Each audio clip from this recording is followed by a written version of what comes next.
জিবরাইল আমিন আসমান থেকে ওহী নিয়ে আসে, এসে রাসূলের কানে কানে বলতেছেন, ইয়া রাসূলুল্লাহ, গতকাল রাত্রে ক্ষুধার্ত সাহাবীকে আপনি যার কাছে দিয়েছেন, ওই সাহাবী আপনার তালহার সাহাবী আর তার স্ত্রী ঘটনা আল্লাহ আরশে বসে বসে সেই ইতিহাসগুলো দেখেছেন। আল্লাহু আকবার।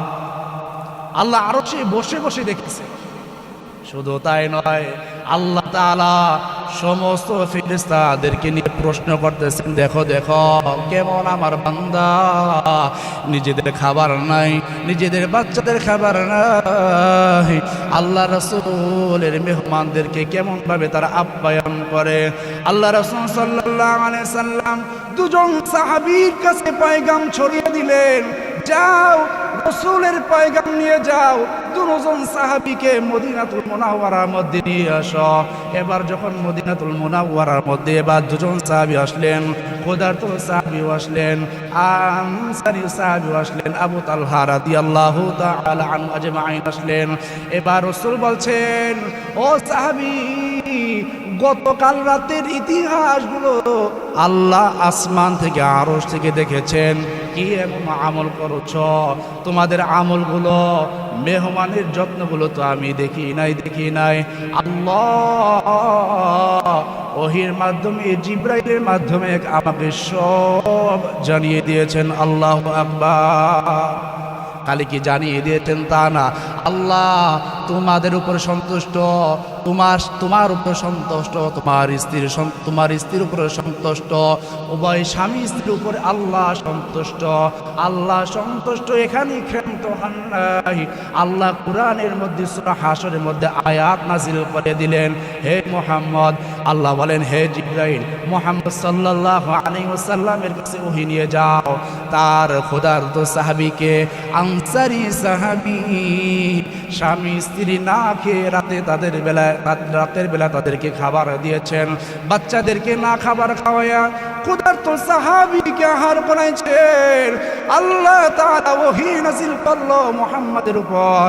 মুহাম্মদ সাল্লাল্লাহু আলাইহি ওয়াসাল্লাম জানায়ে দেন, ওয়াল্লাযীনা তাবাওয়াউদ দারা ওয়াল ঈমানা মিন ক্বাবলিহিম ইউহিব্বুনা মান হাজারা ইলাইহিম ওয়া লা ইয়াজিদুনা ফি সুদুরিহিম হাজাতাম মিম্মা উতু ওয়া ইউথিরুনা আলা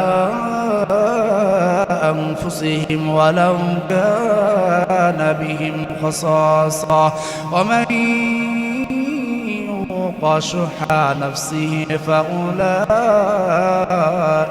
হুমুল মুফলিহুন। আল্লাহু আকবার। আল্লাহর কোরআন নাজিল হয়ে গেল। আল্লাহ বললেন, ও রাসূল জানাইয়া দেন, ওই সাহাবীর উপরে আমি সন্তুষ্ট, আমি আল্লাহ তাদের স্বামী স্ত্রীর উপরে সন্তুষ্ট হয়ে গিয়েছি। আল্লাহু আকবার। কেমন ঈমান! আরেক মুসলমানের উপরে কেমন দয়া, কেমন মায়া! নিজেদের খাবার নাই, সন্তানদের খাবার নাই, স্ত্রীরও কেমন পরহেজগার। আমাদের মতো স্ত্রী যদি হইতো, ঘরের মধ্যে নিজেরাই খাবার খেতে পাচ্ছি না, আবার তুমি মেহমান আনতে যাইছো, এত ফোটানি করার জায়গা পাও না, এমন কথা বলতো কি বলতো না? বলতো। কেমন ঈমান! রাগ করেন নাই স্বামীর উপরে। স্বামী কি বলতেছেন, স্বামী যান, ঘরের মধ্যে তেমন কোনো খাবার নাই, রাতের বেলা আপনি আমি না খেয়ে ঘুমাইলেও চলবে, কিন্তু কষ্ট হয়ে যায় বাচ্চাদের জন্য। তো স্বামী বলতেছেন, বাচ্চাদেরকে তুমি ভালো ঘুম পাড়াইয়া দাও। আল্লাহ তাআলার এই মেহমানকে আমাদের যত্ন করতেই হবে, খেদমত করতেই হবে। সুবহানাল্লাহ। এই ছিল এক উম্মত আরেক উম্মতের উপরে খায়ের খা, এক উম্মত আরেক উম্মতের উপরে মহাব্বত। ঈমানও আনতে হবে, আমলও করতে হবে, তাহলে এই মানুষটা দুনিয়াতে এসে তার লাভ আছে। গত জমায় যে আলোচনা করছিলাম, এই আলোচনা তো মূলত আমার করা না, এই আলোচনা আল্লাহ করছেন, রাসূলের জবান থেকে বের করাইছে, ঠিক না? ঠিক। দেখেন গত জমায় কি আলোচনা হয়েছিল, আমরা কি আলোচনা শুনলাম, যে কেউ যদি কারো ভেঙ্গে যাওয়া মন জোড়া লাগাইয়া দেয়, আল্লাহ খুশি হয়। আল্লাহ মানুষদেরকে বানাইছে শুধু মানুষের কল্যাণের জন্য, মানুষের খায়ের করার জন্য, মানুষের বিপদে ঝাঁপিয়ে পড়ার জন্য। এজন্য ওই যে বললাম আমল আছে ঈমান নাই, বহুত ঈমানদার মানুষদেরকে পাওয়া যায় কোথাও ঝগড়া লাগছে সে তখন নীরবতা পালন করে, আছে না? আমি জামালপুরে এক জায়গায় বেড়াইতে গেছি, তো সেখানে দেখলাম স্বামী স্ত্রীর রাস্তাঘাটের মধ্যে, রাস্তার মধ্যে খোলাসা ময়দানের মধ্যে স্বামী তার স্ত্রীকে হারদম মারতেছে, কেউ সামনে অগ্রসর হয় না, কেউ সামনে যায় না, সবাই নীরবতা পালন করতেছে। তো এখান থেকে রাসূল বলেন যে এক জায়গায় দেখছো যে মারামারি লাগছে, তখন তুমি যদি ইমানদার হও, মুসলিম হও, সেখানে তুমি ওই তাদের ঝগড়াগুলো তুমি কি করে দাও, শেষ করে দাও সেখানেই তোমার শক্তি দিয়ে। কিন্তু আমাদের মধ্যে এই গুণ রাখতে হবে, ভেঙে যাওয়া মনকে জোড়া লাগাই দিতে হবে, আর জোড়া লাগানো মন আমার ধারায় যেন না ভাঙে এমনটা করা চাই। উবাই ইবনে কাব রাদিয়াল্লাহু তাআলা আনহু অনেক বড় একজন সাহাবী, তো রাস্তা দিয়ে রাতে হেঁটে যাইতেছেন, এক বৃদ্ধ বসে বসে, অন্ধ বৃদ্ধ বসে বসে কার জন্য খালি বরদোয়া করতেছেন। তো উবাই ইবনে কাব অন্ধের বৃদ্ধর পাশে বসলেন, বলতেছে বাবা কার জন্য তুমি এই রাত গভীরে বরদোয়া করতেছ? কয়েকজন আরবে একজন লোক আছে কোরআন তেলাওয়াত করে, বহু বছর আগে আমাকে কষ্ট দিয়েছিল, সেই কষ্টটা আমি আজও বলতে পারি না, আমার আজও ঘুম হয় না, আমি তার জন্য বরদোয়া করতেছি, নাউজুবিল্লাহ। তো উবাই ইবনে কাব চিন্তা করতেছিলেন অনেক বছর আগে, তো আমি তার সাথে আবার কোরআন তেলাওয়াত করে। তো রাসূল বলছেন সাইয়্যিদুল কুরআন, যে উবাই ইবনে কাব কোরআন খতম অনেক বেশি করে, কোরআন তেলাওয়াত অনেক বেশি করে, কোরআনের আয়াতগুলো বেশি বেশি তেলাওয়াত করে। তো উবাই ইবনে কাব বলতেছেন যে বাবা তোমার হাতটা আমার কাছে একটু দাও। হাত দিলেন, হাতটা ভুলাই দিতেছেন, টিপে দিতেছেন, আর বলতেছেন বাবা এতক্ষণ পর্যন্ত তুমি যার জন্য তুমি বদদুয়া করলে সেই মানুষটাই হলাম আমি। আল্লাহু আকবার। তো বৃদ্ধ অন্ধ আশ্চর্য হয়ে গেছেন, বসে থেকে দাঁড়াই গেছে, বলতেছেন যে তোমার জন্য আমি বদদুয়া করতেছি আর তুমি আমার হাত টিপে দিতেছ? বলতেছেন হ্যাঁ, শুধু হাত নয়, আপনি যদি আমাকে পারমিশন দেন আপনার সারা জীবনের খেদমত আমি করে যাব। সুবহানাল্লাহ। আপনি বৃদ্ধ, আপনি অন্ধ, আপনার সারা জীবন ভরণ পোষণের দায়িত্ব আমি নিব, আপনাকে গোসল করাই দিব, আপনাকে খাবার দাবার সমস্ত খেদমত আমি করব। আল্লাহু আকবার। এই হলো নীতি, যে মানুষের ভেঙে যাওয়া মন জোড়া লাগানো। ইনশাআল্লাহ গত জুমায় বলছিলাম। এখন হলো দেখেন আমাদের বাংলাদেশের মধ্যে বন্যায় কবলিত এলাকার কি অবস্থা, আমরা মোবাইলে দেখতেছি যে মসজিদগুলো, নদীর পাড়ে মসজিদগুলো দাঁড়িয়ে আছে, মসজিদগুলো ভেঙে যেতেছে, 2 তলা 3 তলা মসজিদ, মিনারওয়ালা মসজিদ ভেঙে যেতেছে, তাই না? বহু বাড়িঘর ভেঙে যেতেছে। এই যে যাদের বাড়ি ঘর ভেঙে গেল তাদের স্থানে একবার নিজেকে দাঁড় করা। দেখেন নিজের পকেট থেকে একটা মোবাইল হারাই গেল তখন কেমন লাগে, সারা রাত ঘুম থাকে না। হ্যাঁ, সাধারণ যদি মোবাইলও থাকে, যদি ওয়াইফাই না থাকে, ইন্টারনেট না থাকে, তখন মেজাজটা খারাপ হয়। কারেন্ট চলে গেছে, বিদ্যুৎ চলে গেছে, ফ্যান ঘুরতেছে না, তখন মেজাজটা খারাপ হয়। একটাবার তাদের জায়গায় আমাকে নিজেকে দাঁড় করার, যে তাদের পুরা বাড়িঘরটা ভেঙে চুরমার হয়ে গেল, নদীতে ভেঙে নিয়ে গেল, তাদের অবস্থা কি? এখন হলো যারা সবল, যারা সক্ষম, তাদের পাশে দাঁড়ানো, ঠিক কি না? গত জুমায় আলোচনায় করেছিলাম। আল্লাহ রাসূল সাল্লাল্লাহু আলাইহি সাল্লামের দরবারে এক ক্ষুধার্ত সাহাবী আসলেন, এসে বলতেছেন ইয়া রাসূলুল্লাহ, আমি অনেক দিন ধরে ক্ষুধার্ত, আমার খাবারের কিছু নাই, আপনি যদি একটু খাবারের ব্যবস্থা করে দেন। রাসূল সাল্লাল্লাহু আলাইহি সাল্লাম ক্ষুধার্ত সাহাবী গিয়ে নিয়ে নিজের স্ত্রীর কাছে নিয়ে গেলেন। স্ত্রী ঘরে গিয়ে বলতেছেন আমার একটা মেহমান আসছে, ঘরে কি খাবার আছে তাই পরিবেশন করো। প্রথম স্ত্রী বলছেন পানি ছাড়া কিচ্ছু নাই। দ্বিতীয় স্ত্রীর ঘরে নিয়ে গেলেন, বললেন আমার মেহমান আসছে, ক্ষুধার্ত, কি আছে খাবার পরিবেশন করো। দ্বিতীয় স্ত্রী বলতেছেন পানি ছাড়া কিচ্ছু নাই। এরকম করে করে সমস্ত স্ত্রীর ঘরে নিচ্ছেন। সমস্ত স্ত্রী বলছেন এই মুহূর্তে এই মাত্র পানি ব্যতীত কোনো খাবার নাই। এরপর ক্ষুধার্ত সাহাবীকে নিয়ে আল্লাহ রাসূল সাল্লাল্লাহু আলাইহি সাল্লাম সমস্ত সাহাবীদেরকে আহ্বান জানাইছেন, সমস্ত সাহাবী তোমরা আসো, রাসূল পয়গাম জানাইছে তোমাদেরকে নসিহত করবে। এরপর সমস্ত সাহাবীরা আসছে, এসে বলতেছে রাসূলের জবান থেকে একটা মূল্যবান কথা তোমরা কি রাখবে? সাহাবীরা বললেন, ইয়া রাসূলুল্লাহ, জীবন বাজি রেখে যে আল্লাহ আমার দেহের মধ্যে প্রাণ দিয়েছে সে আল্লাহর কসম, এই দেহ চলে যাবে, রাসূলের কথা আমরা ফেলে দিতে পারবো না। আল্লাহু আকবার। রাসূল বলছেন, আমার একজন মেহমান, একজন সাহাবী ক্ষুধার্ত অবস্থায় তোমরা যদি এই সাহাবীকে তোমার বাড়িতে নিয়ে যদি মেহমান করাও, সাহাবী মেহমান হবে, তোমরা মেজবান হবা। আল্লাহ রাসূল সাল্লাল্লাহু আলাইহি ওয়াসাল্লাম কথা বলতে দেরি হয়েছেন। আনসারী সাহাবী হযরত আবু তালহা রাদিয়াল্লাহু তাআলা আনহু আজমাইন দাঁড়িয়ে গেলেন, ইয়া রাসূলুল্লাহ, আমি ক্ষুধার্ত সাহাবীকে আমি মেহমানদারি করাবো, আমাকে দিয়ে দেন। আবু তালহা রাদিয়াল্লাহু তাআলা আনহু সঙ্গে সঙ্গে বাড়িতে নিয়ে গেলেন। রাতের বেলা স্ত্রীকে বলতেছেন, স্ত্রী ঘরের মধ্যে কি খাবার আছে? আল্লাহ রাসূল সাল্লাল্লাহু আলাইহি ওয়াসাল্লামের প্রিয় মেহমান এনেছি, মেহমানকে তৃপ্তি সহকারে আহার করাও, মেহমানকে তৃপ্তি সহকারে খাবার খেতে দাও, মেহমানকে খেদমত করো, মেহমানকে যত্ন করো, মেহমানকে কষ্ট দেওয়া যাবে না। এটা সাধারণ কোনো মেহমান নয়, এটা আল্লাহ রাসূল সাল্লাল্লাহু আলাইহি ওয়াসাল্লামের মেহমান। ও প্রাণের স্ত্রী, ঘরের মধ্যে যা খাবার আছে আমার এই মেহমানকে খাবার খাওয়া, কৃপণা করব না, কৃপণতা করবে না। আল্লাহ রাসূল সাল্লাল্লাহু আলাইহি ওয়াসাল্লামের সাহাবীকে মন উজাড় করে খাবার পরিবেশন করো। এবার আবু তালহা রাদিয়াল্লাহু তাআলা আনহুম আজমাইন তার স্ত্রী বলছেন, স্বামী আমার, এই মুহূর্তে বাচ্চারা খাবার ছাড়া ঘরের মধ্যে উপবিষ্ট আর কোনো খাবার নেই। আল্লাহু আকবার। এই মুহূর্তে বাচ্চার খাবার ছাড়া আমাদের কাছে আর কোনো খাবার নাই। আবু তালহা রাদিয়াল্লাহু তাআলা আনহু বলছেন, আনসারী সাহাবী বলছেন, বাচ্চাদেরকে ভুল করে ঘুম পাড়িয়ে দাও, বাচ্চাদেরকে মাথার মধ্যে হাত বুলিয়ে ঘুম পাড়িয়ে দাও, বাচ্চাদের খাবারগুলো এই ক্ষুধার্ত সাহাবীকে খাওয়াতে হবে। এবার স্বামীর কথা মতো স্ত্রী আবার স্বামীর কথা মতো তাই করতে লাগলেন।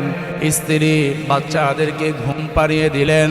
এবার আবু তালহার স্ত্রী বলছেন, যে খাবার আছে এই খাবার দিয়ে তো মেহমানের হবে না, মেহমানের সাথে যদি আপনি বসেন তাহলে মেহমান তৃপ্তি সহকারে খাবার খেতে পারবে না, মেহমানের সাথে আপনি কিন্তু খাবার খেতে বসিয়েন না। আল্লাহু আকবার। মেহমানের সাথে কিন্তু আপনি খাবার খাইতে বসেন না, তাহলে কিন্তু মেহমান কিন্তু পেট ভরে খাবার খাইতে পারবে না। তো আনসারী সাহাবী বলছেন, ওই সময় যখন ক্ষুধার্ত সাহাবীকে যখন খাবার খেতে দিবা, ওই সময় কুপি বাতিটা বন্ধ করে দিবা, আর আমরা পাশে থেকে আমরা মুখ লড়াবো, চমচম মুখ থেকে শব্দ করব, আমাদের ক্ষুধার্ত সাহাবী ভাববে যে তার সাথে আমরাও খেতেছি। আল্লাহু আকবার। কিন্তু আসলেও আমরা খাবার খাচ্ছি না, মূলত আমরা রাসূলের মেহমানকে আমরা তৃপ্তি সহকারে খাবার খাওয়াইতেছি। আল্লাহু আকবার। কবি বাতি নিভিয়ে দিলেন। ক্ষুধার্ত সাহাবী বললেন, বাতি নিভে গেল কেন ভাই? আনসারী সাহাবীর কথা মতো আবু তালহা বলছেন, বাতি তেল নাই, ফুরিয়ে গেছে, তেল ফুরিয়ে গেছে। আপনি আপনার তৃপ্তি সহকারে খাবার খেয়ে নেন, যতগুলো খাবার খেতে মন চায় সমস্ত খাবারগুলো খেয়ে নেন। এবার ক্ষুধার্ত সাহাবী তৃপ্তি সহকারে খাবার খেল, অনেক দিন ধরে খাবার খেতে পারে না, পেট ভরে যখন খাবার খেলো, খাবার খাওয়ার পর অনেক সুন্দর একটা ঘুম চলে আসছে। এবার তালহা রাদিয়াল্লাহু তাআলা আনহুকে বলছেন, ও ভাই, অনেক দিন ধরে খাবার খাই না, আজকে তৃপ্তি সহকারে খাবার খাইছি, এখন আমার নিদ্রায় যাইতে মন চায়, আমি কি তোমার ঘরে নিদ্রায় যাইতে পারি? তালহা রাদিয়াল্লাহু তাআলা আনহু বলছেন, তুমি আমার মেহমান, তুমি আমার ঘরের মধ্যে নিদ্রায় যাও। সুবহানাল্লাহ। এই কথা বলছেন এবার ক্ষুধার্ত সাহাবী তৃপ্তি সহকারে খাবার খাইছেন, বিভোর সারা রাত ঘুম, অনেক সুন্দর ঘুম।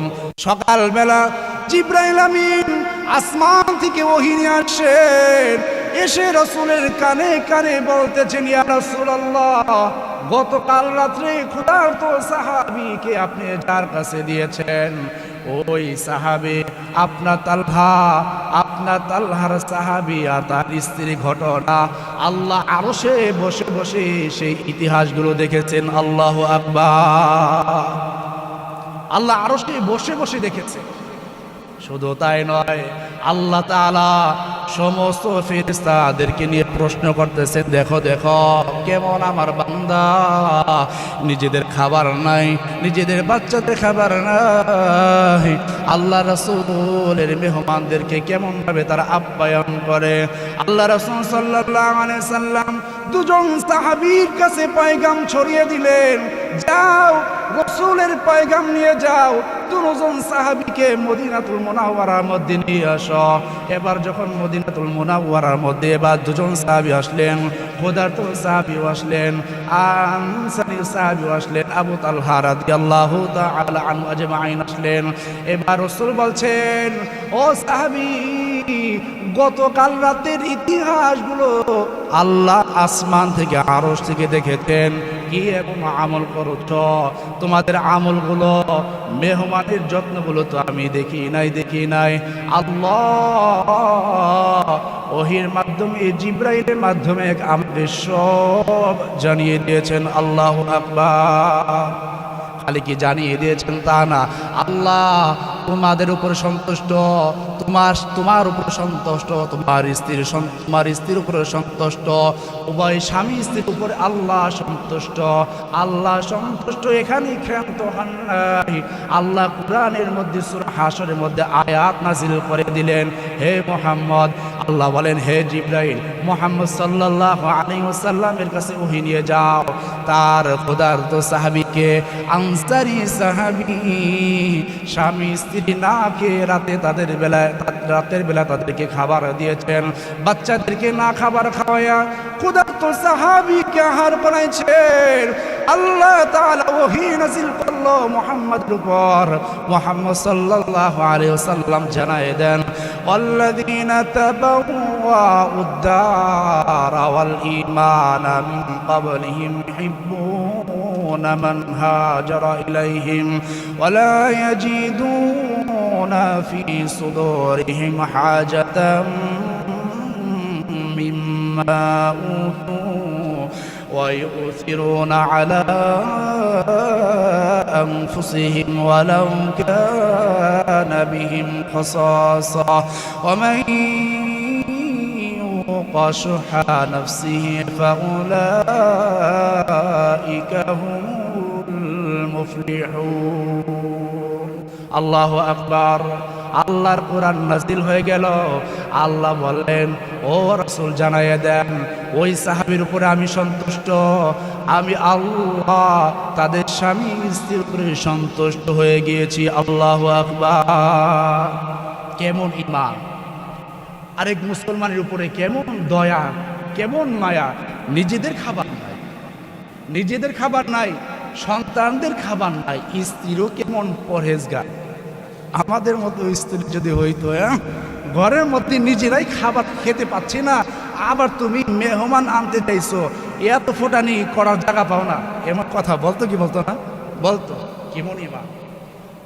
রাগ করেন নাই স্বামীর উপরে। স্বামী কি বলতেছেন, স্বামী যান, ঘরের মধ্যে এমন কোনো খাবার নাই, রাতের বেলা আপনি আমি না খেয়ে ঘুমাইলেও চলবে, কিন্তু কষ্ট হয়ে যায় বাচ্চাদের জন্য। তো স্বামী বলতেছেন, বাচ্চাদেরকে তুমি ভুলিয়ে ভালে ঘুম পাড়াইয়া দাও। আল্লাহ তাআলা এই মেহমানকে আমাদের যত্ন করতেই হবে, খেদমত করতেই হবে। সুবহানাল্লাহ।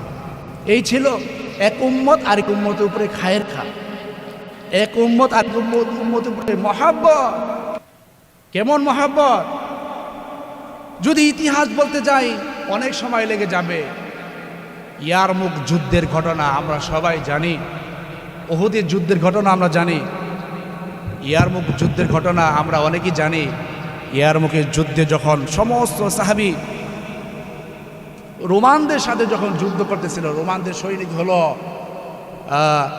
2,40,000 সৈনিক, আর মুসলিমদের সৈনিক হলো মাত্র 40,000। তাহলে মুসলিমদের সৈন্য কত কম? 2 লক্ষ কম। রোমানদের সৈনিক হলো 2,40,000 আর মুসলিমদের সৈনিক হলো মাত্র 40,000। মুসলিমদের সৈনিক 2 লক্ষই নেই। সমস্ত 40,000 সাহাবী যুদ্ধ করতে, ইয়ারমুকের যুদ্ধে যখন প্রান্তে যখন চলে গেলেন, পানি তৃষ্ণা লেগে গেল। পিপাসিত সাহাবীগুলো বলছিলেন, কারো কাছে যদি পানি থাকে, কারো মশকে যদি পানি থাকে, আমাদেরকে পানি পান করাও, আমরা খুব পানি তৃষ্ণা, আমাদের দেহ চলে যাচ্ছে, প্রাণ চলে যাচ্ছে, আমাদেরকে পানি পান করাও। সমস্ত 40,000 সাহাবী, সমস্ত সাহাবী বলছেন, আমরা খুব পিপাসিত, আমাদেরকে পানি পান করাও। অত হুযায়ফা রাদিয়াল্লাহু তাআলা আনহু, সে তার হাতে পানি নিয়ে তালাশ করতেছিলেন। এমন করে কে আর্তনাদ করে, কে চিৎকার দেয়, গিয়ে দেখেন তার আপন ভাতিজা এমন করে আর্তনাদ করতেছেন যে কার কাছে পানি আছে, আমাদেরকে পানি পান করা, আমরা খুব পানি তৃষ্ণা, আমাদের দেহ চলে যাচ্ছে, প্রাণ চলে যাচ্ছে, আমাদেরকে পানি পান করা। চাচা ভাতিজার কাছে গেছেন, ভাতিজার কাছে গিয়ে যখন পানির মশক থেকে, পানি পাত্র থেকে যখন ভাতিজাকে বলতেছেন, তোমাকে কি পানি দিব, তো এমনভাবে শিক্লান্ত মুখ দিয়ে বলতে পারতেছিলেন না যে আমাকে হ্যাঁ পানি দাও, ইঙ্গিত দিয়ে বুঝাইতেছিল। সক্ষম নয়, অক্ষম হয়ে গেছে, ইঙ্গিত দিয়ে বুঝাইতেছিল আমাকে পানি দাও। যখন পান করবে, পাশ থেকে আরেক সাহাবী আর্তনাদ শুরু হয়ে গেল, আমাকে পানি দাও, আমাকে পানি দাও, আমার দেহ থেকে প্রাণ চলে যাবে, আমি পানি তৃষ্ণায়, আমি পিপাসিত সাহাবী, আমাকে পানি দাও, আমাকে পানি দাও। এবার সাহাবী বলছেন, এবার হুযায়ফা রাদিয়াল্লাহু তাআলা আনহু আজমাইনের ভাতিজা বলছেন, চাচা যান, আমাকে পানি দেওয়া লাগবে না, আমার ওই ভাইকে আগে পানি দিয়ে আসো। আল্লাহু আকবার। এবার ওই ভাইকে যখন পানি নিয়ে গেল, পানির মশক যখন নিয়ে গেল, পানি পাত্র যখন দিয়ে দিল, ভাই তুমি পানি পান করো। এবার যখন মুখের মধ্যে যখন পানি নিল, এবার সাহাবী দেখতেছিল ডানে বামে আরো সাহাবী, তারা পানি তৃষ্ণায়, তারা পানি পিপাসিত, তারা বলছিল আমাদেরকে কে পারো পানি দাও। এবার এই সাহাবীও বলছেন, আমাকে পানি না দিয়ে আমার ওই ভাইকে পানি দিয়ে দাও। এমন করে করে একজন সাহাবী দ্বিতীয়জন সাহাবীকে বললেন, ও ভাই আমাকে পানি দেওয়ার প্রয়োজন নাই, আমার দ্বিতীয় ভাই কাছে পানি নিয়ে যাও। দ্বিতীয় ভাই বলছেন, আমাকে পানি পান করাবার প্রয়োজন নাই, তৃতীয় সাহাবীর কাছে নিয়ে যাও। তৃতীয় সাহাবী বলছেন, আমাকে পানি দেওয়ার প্রয়োজন নাই, চতুর্থ সাহাবীর কাছে নিয়ে যাও। চতুর্থ সাহাবী বলছেন, আমাকে পানি দেওয়ার প্রয়োজন নাই, পঞ্চম সাহাবীর কাছে নিয়ে যাও। পঞ্চম সাহাবী বলছেন, আমাকে পানি দেওয়ার প্রয়োজন নাই, ষষ্ঠম সাহাবীর কাছে নিয়ে যাও। ষষ্ঠম সাহাবী বলছেন, আমাকে পানি দেওয়ার প্রয়োজন নাই, সপ্তম সাহাবীর কাছে নিয়ে যাও। সপ্তম সাহাবী বলছেন, আমাকে পানি দেওয়ার প্রয়োজন নাই, অষ্টম সাহাবীর কাছে নিয়ে যাও। অষ্টম সাহাবী বলছেন, হারে আমার দেহের মধ্যে এখনো প্রাণ আছে, আমার দেহের মধ্যে এখনো প্রাণ আছে, আমি এখনো মৃত্যু হই নাই। নবম সাহাবীর কাছে নিয়ে যাও। নবম সাহাবী বলছেন, আল্লাহ আমাকে এখনো বাঁচিয়ে রেখেছেন। দশম সাহাবীর কাছে নিয়ে যাও। আল্লাহু আকবার। এইভাবে করতে করতে সমস্ত পানি পিপাসিত সাহাবীর কাছে গেলেন আবু হুযায়ফা রাদিয়াল্লাহু তাআলা আনহুম। এবার সমস্ত সাহাবী বলছেন, আরে আল্লাহ আমার দেহের মধ্যে এখনো প্রাণ রেখেছে, আমার আরেক ভাইকে পানি দিয়ে দাও, আমার থেকে আমার আরেক ভাই অনেক পানি পিপাসিত, আমার আরেক ভাইকে পানি দিয়ে দাও। এমন করে করে সমস্ত সাহাবীর কাছে হযরত হুযায়ফা রাদিয়াল্লাহু তাআলা আনহু গেলেন। এক পর্যায়ে খতম হয়ে গেলেন, আবার দেখতেছেন এরপর আর কোনো সাহাবী নাই। সর্বপ্রথম ওই 1 নম্বর সাহাবীর কাছে আসলেন আবু হুযায়ফা রাদিয়াল্লাহু তাআলা আনহু, তার ভাতিজার কাছে আসলেন। তার ভাতিজার কাছে এসে দেখেন আল্লাহর বান্দা আল্লাহর দরবারে চলে গেছে। এবার হুযায়ফা রাদিয়াল্লাহু তাআলা আনহু বলছেন, চাচা হয়ে নিজের ভাতিজাকে পানি পান করাইতে পারলাম না, আয় আল্লাহ। চাচার সামনে নিজের সন্তানটাকে নিয়ে গেলেন। আরে চাচা তো বাপের মতো, এর জন্য চাচা বলতেছেন আল্লাহর কাছে, আল্লাহ নিজের চোখের সামনে নিজের ভাতিজাকে নিয়ে গেলেন, আর্তনাদ করে কান্না করতেছেন।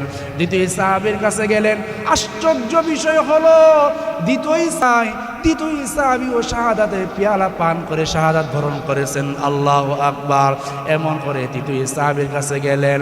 এক পর্যায়ে সমস্ত সাহাবীর কাছে গেলেন, একজন সাহাবীও দুনিয়াতে আর বাঁচা নাই। আল্লাহু আকবার। এই হলো সাহাবীদের এক ভাই আরেক ভাইয়ের প্রতি প্রেম। আর আমরা একটু জায়গা নিয়ে এক ভাই আরেক ভাইয়ের উপরে আক্রমণ করি। বেশি দূর যাওয়া লাগবে না, নবাবগঞ্জ থানায় তো আমরা বসবাস করতেছি। নবাবগঞ্জ থানায় একটু ওই প্রান্তে যদি আমরা তাকাই, কয়েকদিন আগের কথাই যদি বলি, সোনাতলার কথা যদি বলি, সোনাতলায় আপন ভাইকে শুধু জাগার জন্যই খুন করে ফেলছে। নাউজুবিল্লাহ। বেশি দূরে কথা যাওয়া লাগবে না, লন্ডনে কথা বলা লাগবে না, আমাদের নবাবগঞ্জ থানার কথাই বলতেছি।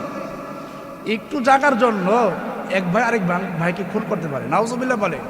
অথচ খুন করা যে কত বড় মহাপাপ এটা জানে না। তো সাহাবীদের প্রেম কেমন ছিল, নিজের জীবন চলে যাইতেছে, মরুভূমি উত্তপ্ত বালির মধ্যে যুদ্ধ করতেছে, পানি নাই, খাবার নাই, রুহটা কখন গলার উপরে ঝুলে আছে।